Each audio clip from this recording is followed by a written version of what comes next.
Christine Assange, the mother of WikiLeaks founder Julian Assange, has been speaking out about her son's detention and calling on the Australian people to support him. A lot of people love him, she said. He's being held in the basement of the prison, right in the middle of the prison in solitary confinement. As a mother, I'm asking the world to stand up for my brave son. It's not the first time she's spoken out. In Australia, she told broadcasters that her son should get a fair go and that the government should ensure there was no abusive legal process. It's a worry, of course. You know, I'm no different to any other mother. You know, every time the news goes on, I'm sort of glued to it. You know, is he okay? And these massive forces have decided they're going to stop him and they're not going to play by the rules. Don't take your freedoms for granted or you'll lose them. They were hard fought for, people lost their lives over and over again. And if we don't protect them, we'll lose them. And next time it could be your son or your daughter. This one's at my place. The game has changed.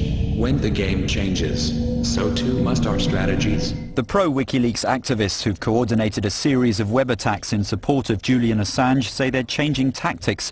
A new campaign, Operation Leakspin, encourages followers to search through WikiLeaks and bring to light cables that have been overlooked. Remember, we are anonymous.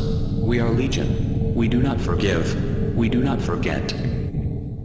The latest move follows the coordinated cyber attacks on companies which have cut ties with WikiLeaks. The activists, known as Anonymous, now tell supporters to post snippets of the leaks everywhere, the aim being to make information so readily available that countermeasures will be practically useless. Despite some more traditional methods of protest in support of WikiLeaks, it's the attacks from cyberspace the authorities fear most. The UK's National Security Advisor has warned that British government websites could be next. Meanwhile, the political fallout from ongoing WikiLeaks disclosures continues. Brazil's President Lula is among those who've defended the website, while there are reports of increased tension between some countries and the US. WikiLeaks says these servers in a Stockholm bunker contain more unreleased information that could further embarrass governments. It's distancing itself from the internet attacks. No, we have no links to these groups.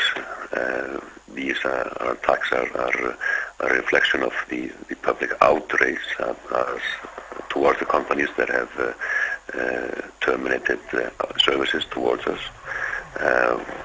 We have not encouraged these attacks. Some experts have played down the impact of the attacks. This isn't cyber war, said one researcher. It's more like a cyber mob.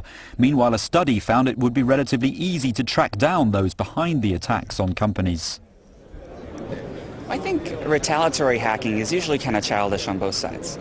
The most important thing I see happening is that although, you know, whatever the ethics or morality of the leak itself, who knows, but once the information is out there, information wants to be free. And the internet treats censorship as a bug and routes around it.